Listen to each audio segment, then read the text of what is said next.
मैं ज्ञानेश्वर पांडे आप सभी लोगों का चाणक्य मैथमेटिक्स क्लासेस में स्वागत करता हूँ। Hello, good evening friends. आज हम लोग जो है पढ़ेंगे एक्सरसाइज आपका 1 का जो मिसलेनियस है, मतलब सेट थ्योरी जो भी है अब हम लोग पढ़ चुके हैं। जितना भी एक्सरसाइज 1.6 तक था, अब उसमें मिसलेनियस है, जो भी मिक्सचर होगा उसका पढ़ेंगे। थोड़ा ये टिपिकल है, लेकिन फिर भी हम लोग इसको अच्छी तरह से समझ लेंगे, क्योंकि इससे आपका बोर्ड एग्जाम में भी क्वेश्चन आ सकता है, कॉम्पिटिटिव एग्जाम में भी क्वेश्चन आता है इस चैप्टर से। तो इसको बनाने के लिए कुछ हम लोग को प्रॉपर्टीज़ जानना चाहिए। जब सेट ऑफ ऑपरेशन हम पढ़ा रहे थे, उसमें बोले थे कि इसका प्रॉपर्टीज़ हम बाद में पढ़ाएंगे, क्योंकि यहाँ पर यही इम्प्लीमेंटेशन है। अगर हम उस समय पढ़ा देते और यहाँ पर डायरेक्ट क्वेश्चन बनाते आप लोग को, तो शायद आप लोग को ध्यान में रहता नहीं। इसलिए सोचा कि इसी चैप्टर में इसका इम्प्लीमेंटेशन है, इसलिए यहीं पर इसको पढ़ाया जाए। तो चलिए हम लोग देखते हैं इसको। अगर आप लोग चैनल पर नए होंगे तो इसको लाइक, सब्सक्राइब एंड शेयर जरूर कर दीजिएगा। आइए देखते हैं क्या है। सेट थ्योरी का चैप्टर 1 का ये है। तो properties of operation on sets, sets पर क्या क्या ऑपरेशन जो हम लोग करते हैं, तो कैसे कैसे उसके बदले में दूसरा भी लिखना, क्या क्या प्रॉपर्टीज है उसका। सबसे पहला है आइडेम्पोटेंट लॉ। सबसे पहला क्या है? Idempotent law. अब आइडेम्पोटेंट का जो है, आप इंग्लिश डिक्शनरी में जाके सर्च कीजिएगा कि आइडेम्पोटेंट मीन्स होता क्या है। सेम चीज पर, कोई सेम थिंग है, उस पर उसी चीज से ऑपरेशन जब कोई करते हैं तो उसका रिजल्ट सेम आना चाहिए। ये है मेरा आइडेम्पोटेंट। अब देखो, जैसे ए है, सेट को ये है, अब यह यूनियन करे या इंटरसेक्शन करें सेम सेट से। किस सेट से? सेम सेट से। ए है तो यहाँ बी हम नहीं कर रहे हैं, ए यूनियन ए, रिजल्ट मेरा ए आएगा। ए इंटरसेक्शन ए, रिजल्ट मेरा ए आएगा। अब ये अलग चीज है, आपका इसका नाम याद रहा है आइडेम्पोटेंट अथवा ना, लेकिन ये तो आप सिंपली कर सकते हो। एक वेन डायग्राम बनाना है, करना क्या है, अगर मानते हैं एक वेन डायग्राम हम बना लिए यू, और एक ही सेट दिया है ये, तो इसी के साथ आप यूनियन भी करोगे तो यही सेट आएगा, इंटरसेक्शन भी करोगे तो यही सेट आएगा। सेट ही एक ही है, उसके साथ जो ऑपरेशन कर लो, यूनियन या इंटरसेक्शन, तो रिजल्ट वही आएगा। तो ये मेरा क्या हुआ? Idempotent law.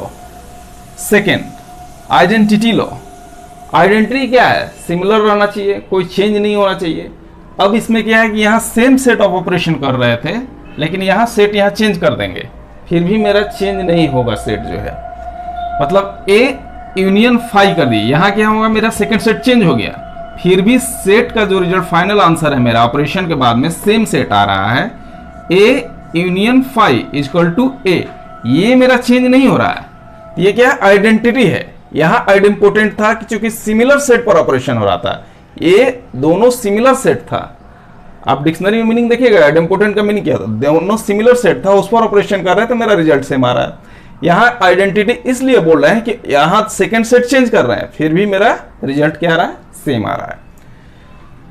A intersection you मतलब यूनियन सेट, ये भी मेरा ए आएगा। आप सिमिलरली सबको बना सकते हैं वेन डायग्राम से। जैसे ए है मेरा, यूनियन फाइव मतलब सेकंड में कुछ नहीं है, तो मिलाओगे तो क्या आएगा, वही सेट आएगा। यूनियन मतलब पूरा यूनिवर्सल सेट आ गया। यू क्या है? यूनिवर्सल सेट है। यूनिवर्सल सेट और ए का आप इंटरसेक्शन करोगे तो कॉमन क्या आएगा, यही पार्ट कॉमन आएगा, एक ही पार्ट कॉमन आएगा, केवल जो ए है ये कॉमन आएगा, इसलिए मेरा रिजल्ट ए आएगा। कम्यूटेटिव लॉ मतलब सेट को दोनों को इंटरचेंज कर दो, फिर भी मेरा रिजल्ट सेम आएगा। सेट को आपस में इंटरचेंज करने से भी रिजल्ट पर कोई इफेक्ट नहीं आएगा। ए यूनियन बी लिख रहे हैं या बी यूनियन ए लिख रहे हैं, दोनों का रिजल्ट सेम ही आएगा। ए यूनियन बी लिखो या बी यूनियन ए लिखो, रिजल्ट सेम आएगा। तो ये मेरा कम्यूटेटिव हो गया। A intersection B equal to B intersection A, मतलब रिजल्ट कोई अफेक्टेड नहीं होगा उससे। एसोसिएटिव लॉ, इसमें क्या है, A union B union C, चूंकि देखो ऑपरेशन सेम रहना चाहिए। एसोसिएटिव में क्या रहना चाहिए, ऑपरेशन सेम रहना चाहिए। ये नहीं कि यहाँ यूनियन है या इंटरसेक्शन, तब डिस्ट्रीब्यूटिव हो जाएगा, एसोसिएटिव नहीं रह जाएगा। तो ऑपरेशन क्या रहना चाहिए, मेरा सेम रहना चाहिए। कि अगर यहाँ यूनियन ले रहे हैं, ये दोनों मेरा ऑपरेशन सेम अगर है, तो एसोसिएट कर सकते हैं आपस में। A union B union C के बदले हम A union B union C लिख सकते हैं, बशर्ते कि ये दोनों मेरा ऑपरेशन क्या रहना चाहिए, सेम रहना चाहिए। तो law of association associative law बोलते हैं। इंटरसेक्शन में भी सेम थिंग है, ये दोनों सेम है, आपस में सेट को आप एसोसिएट कर सकते हैं। ए इंटरसेक्शन बी है तो आप यहां ए इंटरसेक्शन बी, वो तो सेम ही लिख दिए हैं। तो यहां क्या आप लिख सकते हो,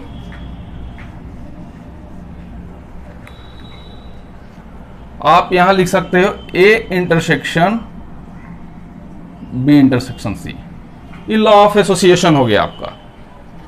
क्या हो गया? Law of association. मतलब ये मेरा ऑपरेशन सेम होना चाहिए।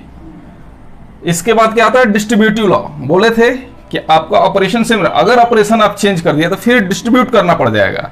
ऑपरेशन अगर चेंज हो गया, जैसे यहां यूनियन है, यहां क्या है? इंटरसेक्शन हो रहा है, ऑपरेशन उल्टा हो गया, तो इसको क्या बोलेंगे? Distribution over intersection. इस पर हम लोग क्या करें? डिस्ट्रीब्यूट कर देंगे। ए है तो ए यूनियन बी एक बार कर देंगे, ए यूनियन सी कर देंगे, बीच में क्या रह जाएगा मेरा? इंटरसेक्शन। तो डिस्ट्रीब्यूशन ओवर इंटरसेक्शन हो गया, A union B intersection A union C, A union B intersection A union C. तो इसको हम लोग क्या बोल सकते हैं? डिस्ट्रीब्यूशन, लिख लो,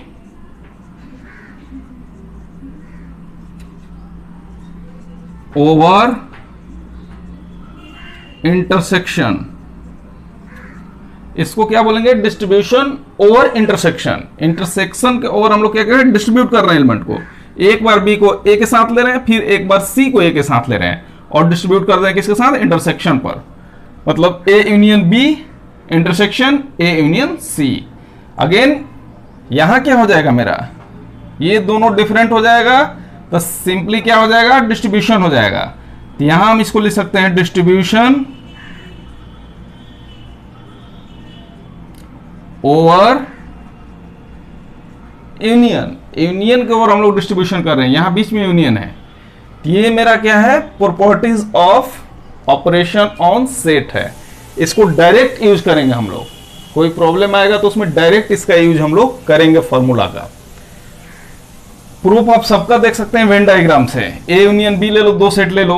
अगर मानते हैं ए बी दो सेट है, ये यू है और ये ए है ये बी है, तो ए यूनियन बी करो, इसको इसके साथ मिलाओ या इसको इसके साथ मिलाओ, दोनों का तो एलिमेंट सेम ही रहेगा। तो सबको हम लोग इसी तरह से आप वेन डायग्राम से इजीली वेरीफाई कर सकते हैं। ऐसे एलिमेंट से भी करते हैं, लेकिन उसका प्रोसेस थोड़ा सा आगे होगा। उसको भी अगर एक देखना चाहोगे तो दिखा सकते हैं, एलिमेंट से भी उसको कर सकते हैं। जैसे ये आपका दिया हुआ है, तो आप मान सकते हो कि let a belongs to A union A, if and only if. ये कब ए से बिलोंग करेगा? यूनियन ए से। इसका मतलब ए बिलोंग्स टू ए और ए बिलोंग्स टू ए। आप जब यूनियन का डेफिनेशन पढ़ाए थे तो उस समय हम बताए थे कि इसको रोस्टर फॉर्म में कैसे हम लोग इसका मीनिंग लिखते हैं, ठीक है। तो उस समय ए यूनियन बी जब हम बताए थे तो उसमें लिखे होंगे आपको कि ए यूनियन बी का मतलब क्या होता है कि कोई एलिमेंट ए है सच दैट कि ए बिलोंग्स टू ए और ए बिलोंग्स टू बी। ये उस समय हम लोग पढ़े थे जब आपका यूनियन पढ़ रहे थे, उस समय बताया था कि इसका वैल्यू ए होगा such that a belongs to A and a belongs to, आपका क्या हो जाएगा? A belongs to B. मतलब ए दोनों से ये बिलोंग करना चाहिए। इसका रोस्टर फॉर्म में यही रिप्रेजेंटेशन होता है ए यूनियन बी का, कि कोई एलिमेंट ए है तो आपका इससे भी बिलोंग करना चाहिए और सेकंड वाला से भी बिलोंग करना चाहिए। तब हम जब वहां लिखेंगे तो क्या लिखेंगे? A belongs to A union A if and only कब पॉसिबल है? जब ए आपका दोनों से बिलोंग करे। तो A belongs to A, small A belongs to capital A, इसका मतलब क्या हो गया? एक ही तो मतलब हो गया। दैट इंप्लाइज आप क्या लिख सकते हो? Therefore A union A equal to A आप लिख सकते हो, क्योंकि इफ एंड ओनली इफ का सिंबल है तो डायरेक्ट आप इक्वल कर सकते हो। A union A equal to A हो जाएगा आपका। तो ये मेरा क्या हो गया? एलिमेंट्स मान करके इसको सॉल्व करना। मिलेगा क्वेश्चन, मिलेगा हम लोग को, इसको सॉल्व करेंगे।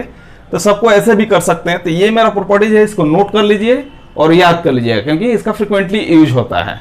नहीं भी याद आता है तो सोच करके वेन डायग्राम से हम लोग कर लेते हैं, लेकिन फिर भी अगर मानते हैं कहीं पूछ दिया कम्यूटेटिव लॉ क्या है, लिखो। दो मतलब ऑब्जेक्टिव में ही पूछ दिया तो लिख दिए। आपको board exam point of view से हम बता रहे हैं कि जो 11th बोर्ड का आपका होगा। अब चलिए आगे थोड़ा सा और प्रॉपर्टीज है जिसको हम लोग जान लेते हैं। हाँ, एक और यहाँ पर क्वेश्चन था मेरा। जैसे अगर a माइनस बी कहीं लिखा है तो इसका मीनिंग होता है a intersection b complement. a minus b लिखा है, इसका मीनिंग क्या होता है? a intersection b complement. कैसे इसको करोगे?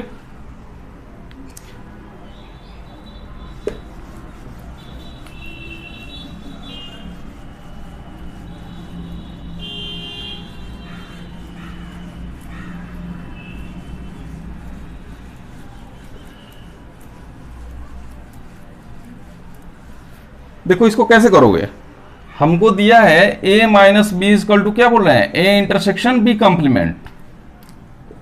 ये भी याद करने का चीज है, फ्रीक्वेंटली यूज होता है। अगर इसका प्रूफ खोजोगे तो इसको हम लोग मना भी सकते हैं। a minus b is equal to क्या होता है? a minus b is if and only if, ये क्या होगा? या ऐसे करो,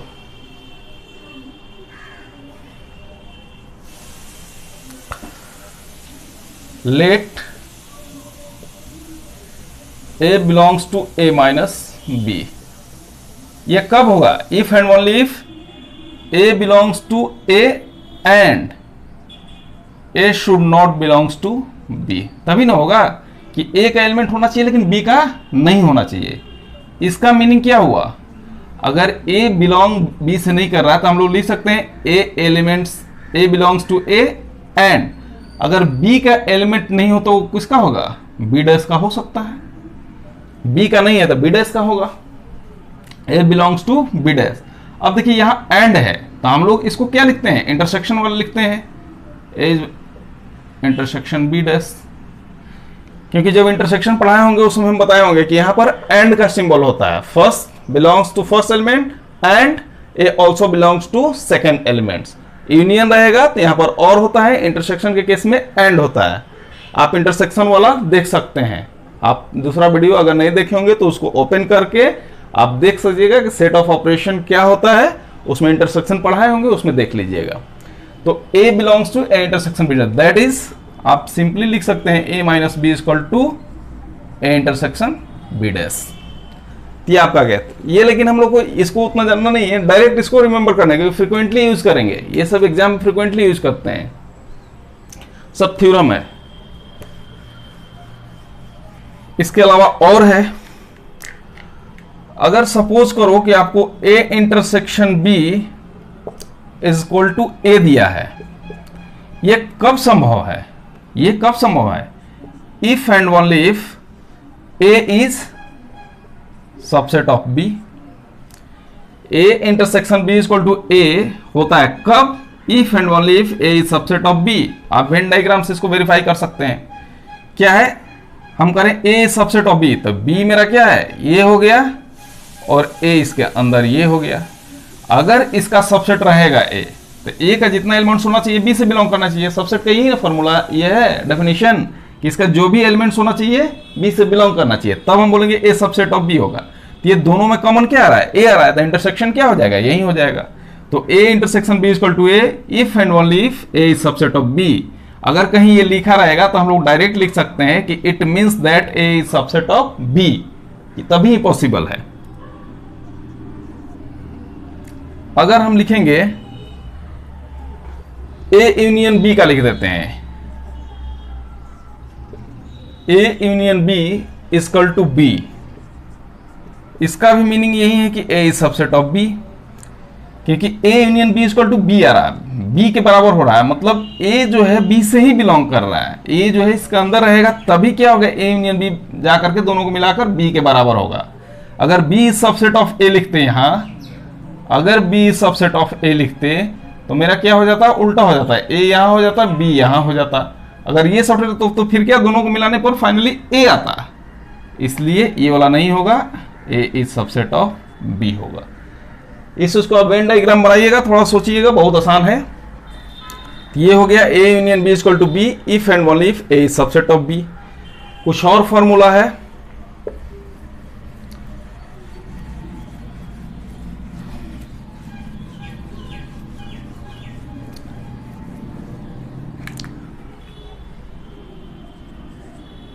लिख लो a minus b union b equal to क्या होगा? A minus B union B is equal to क्या होगा, कोई बता सकता है? A minus B union B is equal to क्या होगा? बहुत आसान है। अगर ए बी दो सेट्स है और डिसजॉइंट अभी हम नहीं मान रहे, ए बी क्या है, दो सेट है, तो ए माइनस बी क्या होगा, यही पार्ट होगा ना। ये मेरा पार्ट क्या होगा, ए माइनस बी, यही पार्ट होगा। अब कह रहा है ए माइनस बी और यूनियन बी, तो बी तो ये टोटल है यहां से यहां तक, ये पूरा बी है। अब दोनों को मिला दोगे तो क्या आ जाएगा, मतलब ये टोटल आ जाएगा। दोनों को मिलाने पर क्या आएगा, A minus U, A minus B union B, तो A minus B union B, तो फाइनली क्या आ जाएगा, ये ए यूनियन बी। क्योंकि देखो ये टोटल आ जा रहा है ना, अभी तो मेरा इतना है, ए माइनस बी ये है, और ये टोटल क्या था, बी था मेरा, ये टोटल क्या था, बी था सेट। अब जब दोनों को मिला देंगे, ए माइनस बी और ये रहा बी, अगर दोनों को हम मिला देते हैं तो फाइनली क्या आ जाएगा, अब टोटल हो गया, मतलब ए यूनियन बी। तो ये भी फॉर्मूला आप डायरेक्ट यूज कर सकते हो ए यूनियन बी का। एक ये है कि ए माइनस बी यूनियन सी अगर लिखा रहेगा, ठीक है, तो आप डायरेक्ट इसके लिए आप यूज कर सकते हो ए माइनस बी, और यहां यूनियन है तो यहां पर क्या कर देना है, इंटरसेक्शन ए माइनस सी। उसी टाइप से अगर क्या रहेगा, यहां पर यूनियन है, इंटरसेक्शन अगर दिया रहेगा A minus B intersection C, तो A minus B union A minus C. Just इसको उलट देना है, क्या कर देना है, उल्टा कर देना है। इसको ए एलिमेंट मान करके भी इजीली आप बना सकते हैं, इसमें कोई इश्यू नहीं है, ठीक है। तो ये हम लोग का हो गया, प्रॉपर्टीज हो गया। अब प्रॉपर्टीज के अलावा हम आते हैं क्वेश्चंस पर, क्वेश्चन डिस्कस करते हैं। क्वेश्चन क्या है मिसलेनियस का,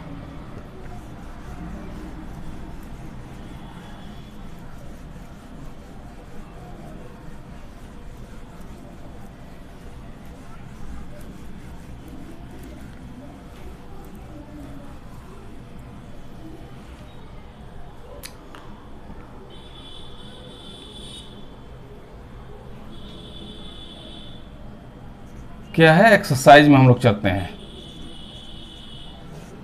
मिसलेनियस। फर्स्ट क्वेश्चन क्या है मेरा,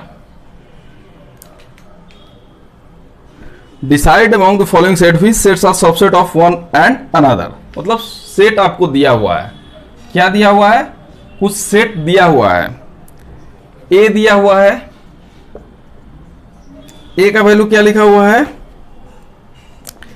x such that x belongs to R and x satisfy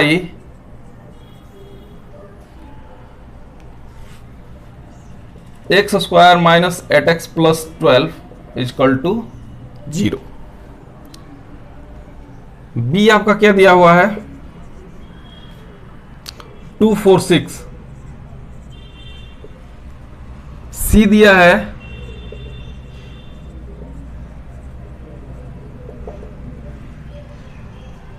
D दिया है। अब इसमें पूछ रहा है कि कौन किसका सबसेट है, कौन किसका सबसेट है, ठीक है, आपको ये बताना है। तो ए पहले हम लिखते हैं, ए चूंकि क्या है, सेट बिल्डर फॉर्म में दिया है तो उसको रोस्टर फॉर्म में लाते हैं। तो ए इजकल टू क्या लिखेंगे, एक्स सेटिस्फाई ये वाला दिया है, x square minus 8x plus 12। तो सबसे पहले हम लोग क्या करेंगे, सॉल्व करेंगे। X square minus 8x plus 12 is equal to 0 implies that, देखिए ये तो मैं मानकर चलता हूं कि 10th में सब लोग फैक्टराइजेशन आता होगा। अगर नहीं आता है तो क्या करते हैं हम लोग, एक तो क्वाड्रेटिक इक्वेशन में डायरेक्ट रूट निकाल सकते हैं, minus b plus minus square root of b square minus 4ac divided 2 है। अगर वैसे नहीं कर सकते तो ये जो मिडिल पार्ट है इसको ऐसे दो पार्ट में ब्रेक करते हैं कि इसका जो मल्टीप्लिकेशन है ये दोनों के बराबर आ जाए और जो एडिशन होगा वो सेम आए। तो माइनस 8x को दो पार्ट में ऐसा डिवाइड करो कि जिसको मल्टीप्लाई करो तो 12x स्क्वायर आए और दोनों को ऐड करो तो 8x आए। ये क्या पॉसिबल है, इसको अगर -2x ले लें और इसको -6x, तो दोनों को मल्टीप्लाई करेंगे तो 12x² और एडिशन करेंगे तो -8x आएगा। तो ये -8x है और ये 12x² है। तो हम ऐसे ही इसको ब्रेक कर देते हैं। -2x -6x + 12 = 0 implies that x यहां common low, x - 2 -6 x - 2 = 0 implies that x - 2 दोनों में कॉमन है। क्या है? x - t दोनों में क्या है? दिस एंड दिस दोनों में कॉमन है, तो दोनों को हम लोग बाहर निकाल सकते हैं। इसको क्या ले लेंगे? बाहर ले लेंगे। तो अब बच क्या जाएगा? ये x बचेगा, यहां -6 बचेगा। दोनों का मल्टीप्लिकेशन 0 कब आता है? दो नंबर है, उसका मल्टीप्लिकेशन कब 0 आएगा? Either of them should be 0। दोनों में से कोई एक अगर 0 आएगा तभी दो नंबर का मल्टीप्लिकेशन 0 आएगा। अब इट मीन्स दैट कि या तो a मेरा 0 हो, x - 2 0 हो, या तो ये 0 हो। दोनों में से कोई 0 है। तो केस 1 लेते हैं, मतलब इसमें लोग लेता है, या आप तो शॉर्ट में कर सकते हो। Case 1 x - 2 = 0 implies that x = 2। एक आपके पास x = 2 आया। यहां है case 2 x - 6 = 0 implies that x = 6। मतलब 1 and 2 से क्या आएगा? x = 2 and 6 आ रहा है। 1 2 से क्या आ रहा है? x = 2 and 6 आ गया। तो आप इसको सिंपली क्या लिख सकते हैं? चूंकि x is element of real number कह रहा है और इसको सेटिस्फाई करना चाहिए, तो इसको सेटिस्फाई करने का मतलब x 2 and 6 है, तो आप इसको 2 6 भी लिख सकते हैं। चलिए, ये इतना पार्ट तो हो गया। अब ABCD क्लियर हो गया मेरा जो है। अब हमको बताना है, अगर नहीं नोट किए होंगे तो इसको पॉज करके नोट कर सकते हैं।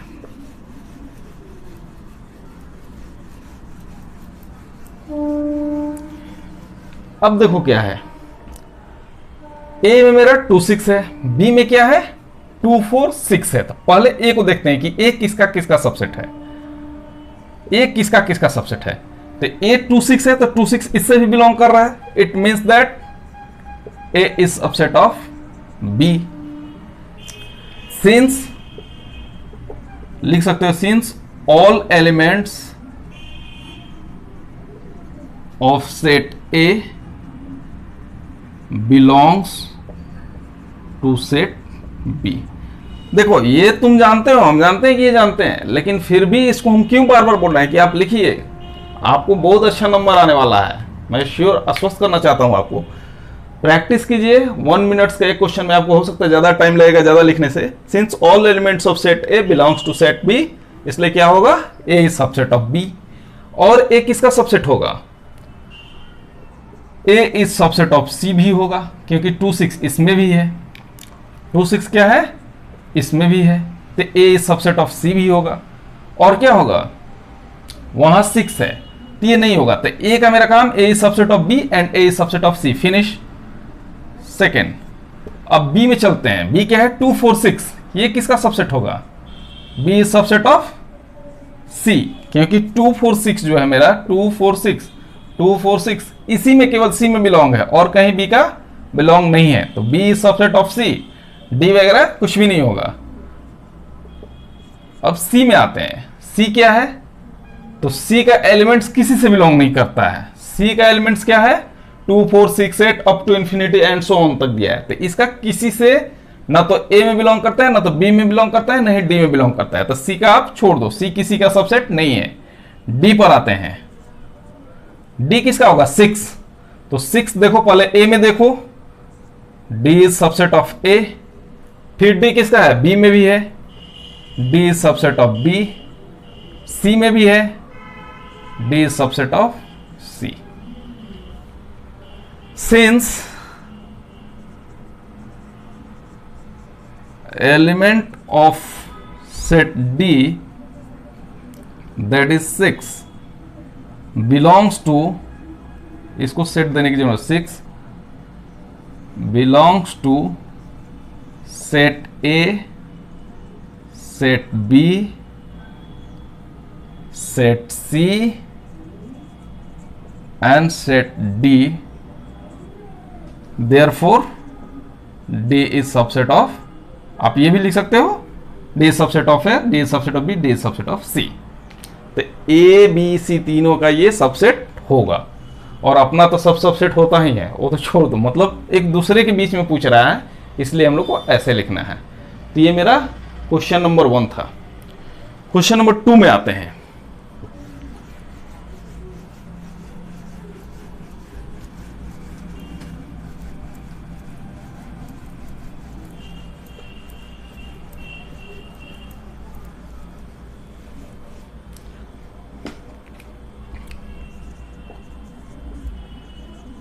मिसलेनियस का क्वेश्चन नंबर 2 क्या है? पूछ रहा है, स्टेटमेंट दिया होगा, पूछ रहा है कि स्टेटमेंट आपका ट्रू है कि फॉल्स है। तो फर्स्ट स्टेटमेंट क्या दिया है मेरा, if x belongs to A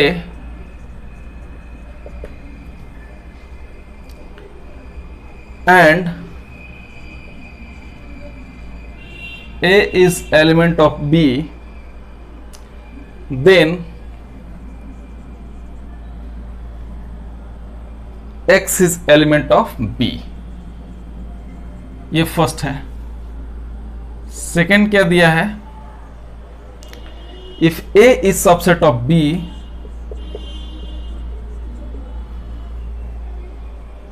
and b is element of c, set b is element of c, then a is element of c। Third क्या दिया है,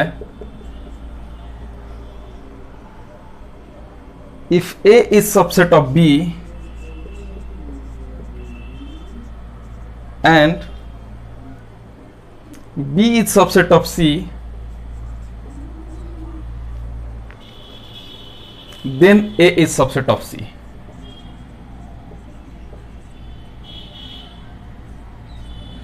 हमको देखना है कि कौन सा स्टेटमेंट आपका ट्रू है, कौन सा फॉल्स है। अगर फॉल्स है तो एक एग्जांपल्स देना है। क्या देना है, अगर स्टेटमेंट फॉल्स है तो हमको एक एग्जांपल देना है। डिटरमाइन वेदर स्टेटमेंट ट्रू और false, if it is the true prove it, if it is false given. अगर ट्रू है तो उसको प्रूव करना है, अगर फॉल्स है तो उसको एक एग्जांपल देना है। तो चलो आते हैं पहला में, if x belongs to a। क्या है, x कोई एलिमेंट है जो कि a से बिलोंग करता है। एंड अब क्या होता है, ये a सेट हो जाता है, ये जो है ये क्या होता है, अब सेट b का एलिमेंट्स हो जाता है। लेकिन x क्या है, इसका एलिमेंट्स है। तो आप सपोज कर लो कि x जो लिखाता है ए बी के फॉर्म में हम लिख रहे हैं, लेकिन a जो है ये आपका कर्ली ब्रेसेस के अंदर लिखा रहा है, ठीक है। और ये जो है फिर क्या कर रहा है, b के एलिमेंट, तो b जो लिखेंगे उसमें सेट ऑफ सेट्स हो जाएगा ये, ठीक है, क्योंकि a जो है एक सेट है b का element. Then x is element of b, x is element of b। अब ये कह रहा है कि जो ab है क्या इसका एलिमेंट्स होगा। तो सिमिलरली मतलब सिंपल है बहुत, क्योंकि देखो ab क्या है, विद कर्ली ब्रेसेस के अंदर मेरा नहीं है, क्योंकि क्या है एक एलिमेंट है सेट a का। तो सेट को हम लोग हमेशा कर्ली ब्रेसेस के अंदर लिखते हैं। अब जब एलिमेंट है, सपोज करो ab ही मान लेते हैं कि ab ही एलिमेंट है। अगर सपोज करो कि ए बी एलिमेंट्स है इसका, तो ए बी चूंकि ये कर्ली ब्रेसेस के अंदर मेरा नहीं है, इसका एलिमेंट ए का। अब जब यहां पर लिखेंगे हम कि ए इज एलिमेंट ऑफ बी, तो क्या हो जाएगा, इसको इस तरीका से हमको रिप्रेजेंट करना पड़ेगा। इसमें हो सकता है कुछ और एलिमेंट हो, लेकिन ये एलिमेंट जो होगा एक कर्ली ब्रेसेस के अंदर होगा। तो ये जो ए जो है ये सेट बी का तो एलिमेंट है, बट जो x है जो कि a का एलिमेंट है, ए बी जो इसके अंदर लिखा हुआ है a एंड b, ये इसका एलिमेंट नहीं है, कहीं अलग से लिखा हुआ है क्या, ये तो कंप्लीटली सेट का फॉर्म में लिखा हुआ है। तो इसलिए क्या होगा, मेरा ये स्टेटमेंट क्या होगा, फॉल्स होगा। क्या होगा, फॉल्स होगा। एग्जाम्पल्स का राह देने के लिए तो क्या है, लेट आप मान लो a इक्वल टू 1 2 ले लो। अब देखो a इक्वल टू जब 1 ले लिया तो b मेरा क्या होगा, सेट ऑफ सेट से 1 2 4, मतलब एक कोई एक्स्ट्रा सेट भी ले लिया, एक्स्ट्रा एलिमेंट्स भी ले लिए। अब देखिए मेरा क्या कह रहा है कि जब x कोई एलिमेंट है तो x इक्वल टू यहां क्या होगा, 1 या 2 होगा। हेयर 1 बिलोंग्स टू a, ठीक है, 1 belongs to a and 1 2 belongs to B. ये 1 2 जो सेट है आपका बी से बिलोंग कर रहा है। Here 1 belongs to A and 1 2 belongs to B, ठीक है। But 1 not belongs to B, लेकिन बी से मेरा ये बिलोंग नहीं करता है, इसलिए जो गिवन स्टेटमेंट है ये आपका क्या है, फॉल्स है। एग्जाम्पल भी हम दे दिए, ये मेरा क्या हो गया, एग्जाम्पल भी एक हो गया। ऐसे ही सेकंड में आते हैं, ए इज सबसेट ऑफ बी। क्या करें, ए इज सबसेट ऑफ बी, मतलब बी को अगर हम ले लेते हैं यहां पर, सपोज करो ये बी है, तो मेरा कह रहा है कि ए इसके अंदर है, A is subset of B. यहां पर क्या कर रहा है, A is subset of B and B is elements of C. A is subset of B and B is elements of C. अब ये जो मेरा बी सेट्स है वो किसी और का एलिमेंट्स है, ठीक है। ये मेरा सेट जो है वो बी का सबसेट है, तो एक सेट ले लिए और बी का हम क्या बना दिए, सबसेट बना दिए। अब ये कह रहा है कि बी जो पूरा सेट है वो सी का क्या है, एलिमेंट्स है, मतलब सी का एक एलिमेंट्स है। अगर सी कोई सेट होगा तो उसमें एक एलिमेंट्स मेरा बी होगा। बी क्या होगा, एक एलिमेंट्स, मतलब पूरा जो ये सेट है एक एलिमेंट्स है, उसका सबसेट नहीं कर रहा है, क्या कर रहा है, एक एलिमेंट्स कर रहा है उसका। B belongs to C, then A belongs to C. अब फिर पूछा है कि क्या तब ए भी सी से बिलोंग करेगा, बताओ। अब पूछ रहा है कि ए भी, तो ए क्या है मेरा, ए और बी का सबसेट, ए में जो बी में जो एलिमेंट है वहीं ए का एलिमेंट बी में भी होगा, ए का एलिमेंट्स बी में होगा। तो बी को हम लिखेंगे तो उसमें आप एग्जांपल लेकर समझ लो सीधे। ए इजकल टू मान लो 1 2 है, बी इजकल टू मान लो क्या कर रहा है, सबसेट ए किसका है, बी का सबसेट है, तो इसमें हम लिख सकते हैं, मतलब इसका एलिमेंट्स बी में बिलोंग करना चाहिए। ए का एलिमेंट्स बी में बिलोंग करना चाहिए, ये मेरा यहां बिलोंग किया, ये यहां बिलोंग किया। अब कह रहा है बी इज एलिमेंट ऑफ सी। अगर कोई सी सेट हम लिखेंगे तो 1 2 3 ये उसका एलिमेंट्स होगा। ये पूरा का पूरा मेरा क्या हो रहा है, एलिमेंट्स हो रहा है इसका। अब पूछ रहा है कि ए इज एलिमेंट ऑफ सी, 1 2 ये आपका है, क्या इसका एलिमेंट है, ऑफ कोर्स नो, क्योंकि ये क्या है 1 2 3 है, ये क्या है 1 2 3 है, ये भी क्या हो जाएगा, सेकंड वाला फॉल्स हो जाएगा। क्या हो जाएगा, फॉल्स हो जाएगा, मतलब ये आपका एलिमेंट्स नहीं होगा। नहीं इसमें कंफ्यूज कीजिएगा, आप सिंपली 1 2 3 ऐसे लेकर एग्जाम्पल ले लीजिएगा, वहां से आप प्रूव कीजिएगा, आपको फॉल्स मिल गया तो एग्जाम्पल भी यही हो गया। ट्रू होगा तब हमको प्रूफ करना होगा, ठीक है। अगर ये फॉल्स हो गया तो ऐसे ही हम प्रूफ कर दिए कि फॉल्स है, ठीक है।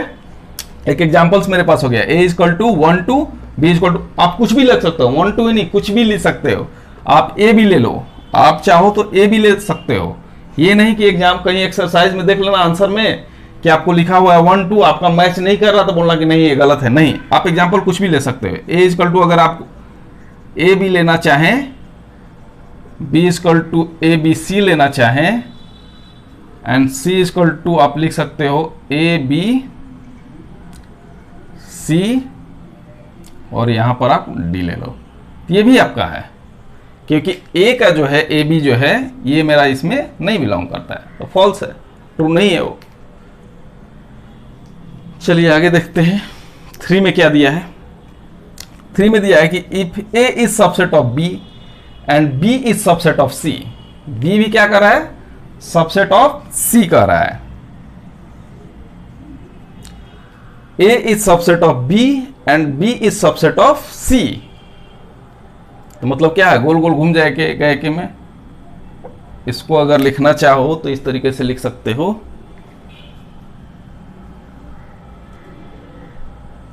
क्या कर रहा है, A is subset of B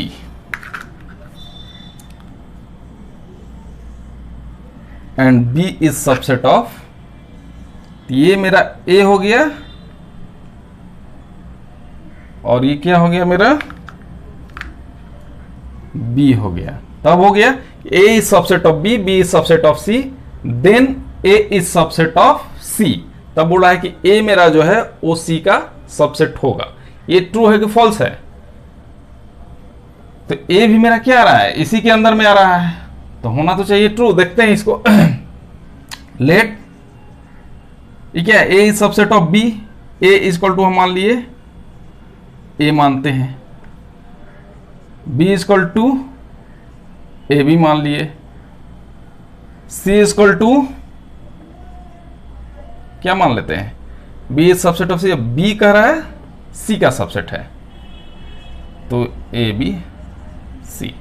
अब देख लो यहां पर क्या होगा मेरा, ए इज सबसेट ऑफ बी क्योंकि इसका जो एलिमेंट्स है इससे बिलोंग कर रहा है, बी इज सबसेट ऑफ सी क्योंकि ए बी जो है दोनों मेरा इससे बिलोंग कर रहा है।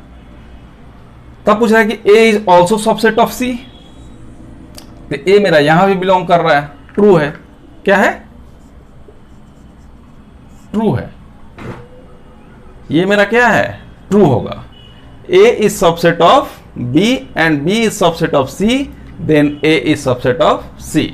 यहां से हम लोग प्रूव भी कर सकते हैं इसको। अब आते हैं 4 नंबर पर।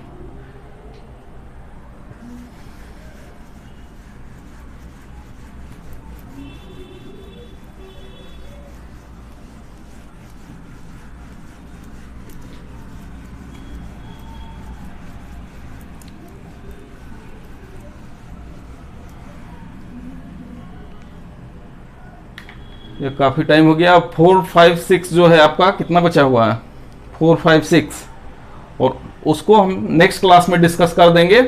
2 क्लास मिसलेनियस में भी लगेगा। उसके बाद टोटल एक्सरसाइज अच्छा से डिस्कस हम लोग कर लेंगे। उसके बाद रिलेशन हम फंक्शन में पढ़ेंगे, या तो फिर आगे कोई एक टॉपिक चूज करके हम लोग लिमिट में, या लेकिन लिमिट से पहले रिलेशन फंक्शन पढ़ना जरूरी है, ठीक है। तब डेरिवेटिव वगैरह में बहुत सारा यूज आते रहता है, तो हम लोग रिलेशन एंड फंक्शन ही पढ़ लेंगे, तब आगे मूव करेंगे। Okay, thank you guys. Subscribe नहीं किए होंगे तो जरूर सब्सक्राइब कर दीजिएगा। Thank you.